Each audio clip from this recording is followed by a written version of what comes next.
Hi, I'm Dr. Alyssa Cohen with Pelvic Floor for Moms, and I'm talking today about some really nice mobility stretches for especially that third trimester of pregnancy. The things that we want to focus on during pregnancy are going to be really different depending on who you are. Strengthening of your core and your glutes and your pelvic floor is super important to help you stay strong and out of pain throughout your pregnancy. So if you're a person that is not very active, we'll talk about that another day, and that's a good thing to focus on. But as we get into that third trimester, especially if you're someone that's really active and has been very strong and you've stayed very strong during your pregnancy, we want to make sure that we get some hip and pelvis and thoracic and pelvic floor mobility in at that point, because your pelvic floor's job during labor and delivery is just to yield and stretch and be mobile and allow that baby to come through. And so A, gaining mobility in those tissues to allow that to happen, but then B, building more awareness of those pelvic floor tissues and what they are doing and where they are in space is going to be really important. And so I find that those really active, strong people, A, don't always find the value in that mobility work in the third trimester, but B, are the people that need it the most to allow your pregnancy or allow your delivery, your labor and delivery to go smoothly as possible. So the first thing that we want to do, I'm going to talk about diaphragmatic breathing, because diaphragm and pelvic floor are connected and they move like a piston system. So when we inhale, diaphragm drops and pelvic floor lengthens. So we're going to be really using that inhale to get that pelvic floor lengthening, and we're going to apply it to all the stretches that we're going to talk about. So we've got to do that first. So I have a video on this, but we're going to include it right here. Hands can go on the base of your rib cage to feel what your rib cage and diaphragm are doing. We want 360 rib cage expansion. So we want your sternum to expand toward the ceiling, ribs to go up and out like a bucket handle on the inhale, down and in on the exhale. We want your back to lengthen into your table, into the floor, not pressing in, but allowing them to passively lengthen into the table as you expand your breath. And at the top of your breath, then you're thinking about, if you imagine a balloon in your abdomen and into that pelvic cavity, if you were to blow that balloon up, it would run out of room eventually at the top of that inhale, and it would start to kind of press or have some pressure into the pelvic outlet, so like that space between your sit bones. So we're trying to feel that lengthening of the pelvic floor at the top of your inhale into that space between sit bones. So hands are around rib cage. I inhale, I feel into my rib cage, I feel into my abdomen, I feel into my pelvic floor. I feel just that tiny bit of pressure into that space between my sit bones. On that exhale, everything's just going to kind of recoil. You're not squeezing, you're not forcing air out, you're just letting those tissues push the air back out. Inhale, expand. Exhale, let the air just come out, okay? So try to build some awareness around that. Build awareness of your pelvic floor with that diaphragmatic breathing. See if you can feel that expansion into the pelvic floor at the top of that inhale is what we're focusing on here. And now let's go through some stretches. So one of my favorite ones for pregnancy is like a modified downward dog. This is a little bit low of a surface. You can do it on like the countertop or something like that. It might be a little bit better, but I'm gonna use the table for right now. Hands go on the table, countertop. You're sitting your hips back. So we want a little bit of a stretch in through lats here. So you wanna, drop your head between your arms so you're feeling that stretch behind, your shoulder, armpits kind of thing. We want your sit bones to come apart from each other. My feet are spread a little bit.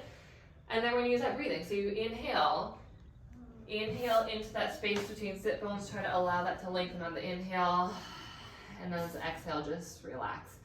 I always like people to hold for at least a minute or do 10 breath cycles, whatever feels nice. So that's one. I'm going to show you my 3 favorite that are really nice for specifically pelvic floor and hip mobility, and then I'll throw a few other additional ones in there if you want to get really good about your stretches. Okay, so then we're doing it like a side lying, half happy baby. So If you are comfortable laying on your back, or even going into like a deep squat position, you certainly can do that. This is more modified for later in pregnancy when those sorts of positions, belly gets really big, you gotta like move around your belly. So half happy baby inside line can be really nice. You're gonna pull that knee towards your, you know, chest or your armpit kind of thing. You could also have a partner come in here and help push your foot up too. But support that knee. And then you're just going to do some nice deep breathing. Again, breathe into that pelvic floor, inhale down into pelvic floor, exhale, let it all come out. Inhale, still expand that belly, expand into pelvic floor. Exhale, let it come out. Hold for a minute this side. This one you're going to want to do on both sides. Do a minute on the other side too, or 10 breaths. And then a third one that's really nice, part of our pelvic floor muscles are also hip rotator muscles. So this front leg, we're working on external rotation, so knee out. This back leg, we get some internal rotation. So external rotation helps open up the part of our pelvis where the baby's head starts to engage towards the top of the pelvis. And then internal rotation helps open the part of the pelvis, the pelvic outlet, where the baby, you know, like the last part of delivery where the baby's coming out. So we want both external rotation and internal rotation, which is why I like this one. Here, you can lean forward over that front knee. You can shoot your torso toward, or your chest toward your knee. You can aim towards your shin. You can aim towards your foot. You figure out where that feels best. You're gonna feel a stretch in the back side of your right hip, or you know, my right hip as I'm doing it. Take into account your belly, wherever feels good and it feels like a nice stretch. I feel a little bit in through my adductor. I'm not too concerned about where you're feeling it because your body's going to stretch where it's the tightest. So just find that comfy stretch position. Again, once you get there, do that deep breathing into pelvic floor. Hold for a minute or so, 10 deep breaths, whatever feels nice. And then we want to get some additional stretch into this hip. So 2 ways that you can do that. One way is either sitting tall and trying to like square up your shoulders with that back shin and, you know, using some support or whatever. I feel the stretch in through here. Again, it doesn't necessarily matter where you feel the stretch as long as it's not pinky or painful. That's one way. Or sometimes, especially once belly is bigger, leaning back away and then thinking about trying to get the sit bone toward the ground. It's not going to touch the ground, but try and get that sit bone toward the ground. That's going to give you a nice stretch there too. So hold for a minute or so there too. And then you can actually do like a few windshield wipers back and forth a little bit if you want as you transition, if your belly allows. And then you're going to do that same thing on the other side. So a minute, get both legs. So those are nice few that are going to kind of hit hips and pelvic floor. Let's go over a few other peripheral muscles that you might want to work on too. So cat camel can be nice. What I want you to focus on during, for like labor prep kind of stuff, is that pelvic outlet, that space between your sit bones. So on this is the cat part, I guess, you're gonna exhale. You might get a little bit of core activation, which is fine. But then as you drop your belly towards the floor, you're gonna inhale.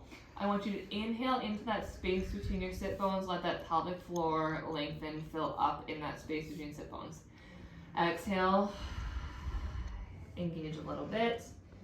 Inhale, breathe into space between sit bones. Okay, so again, back and forth 10 times or so. You're gonna get some good spine mobility, but also some nice pelvic floor mobility. That's a nice one. Adductors, we're gonna get those inner thigh muscles. Those muscles attach into pelvic floor, so gaining some length and mobility in those adductors is going to help gain length and mobility in pelvic floor. If you have pubic symphysis pain, this might not feel great. You choose for you. If honestly, if any of these stretches don't feel great, if there's pain, if there's sharpness, if there's any of that, that is not our goal. So modify, don't do it, whatever. But an adductor rock back. So one leg goes out. And then you get to modify the stretch. So if I point my toe up, it's gonna feel like a different stretch. If I keep my toe flat, it's gonna feel different. If I rock my butt back, it's gonna change a little bit, get a little bit deeper. You can come back and forth, rock forward, rock back, drop into that stretch, feel it for 10 seconds or so. Come back up. Here I'm honestly less concerned about breathing. You could sit back here in this stretch and then breathe into pelvic floor. That would be fine. This is a little bit more of an active stretch though also, so your pelvic floor is going to be on to some degree, so it's going to be a little bit more difficult to feel that breathing and lengthening into pelvic floor, but hold it for a minute or so both sides. And then one final one that I like to include, a lot of people end up getting really tight in their rib cage and their thoracic spine during pregnancy, partly because baby gets shoved up there and you just can't move very well, but partly I think because people get really afraid of doing rotation during pregnancy. I think there's some language out there that you shouldn't rotate during pregnancy, which in maybe certain scenarios is true, but in most of the time it's fine and we should, because also that rib cage, if we lack mobility there, we're gonna lack diaphragm mobility, and because that pelvic floor and diaphragm are moving together, if we lack diaphragm mobility, we lack pelvic floor mobility, so we don't want to lose that thoracic mobility. So this one is going to include some thoracic mobility and some shoulder mobility, which is really great. Motion through that chest too. So head can rest on the floor. I'm going to run into things, but you're going to try to touch the floor the whole way around. As you get up through here, reach as far away from your head and your body as you can. Touch that floor. I'm running into something.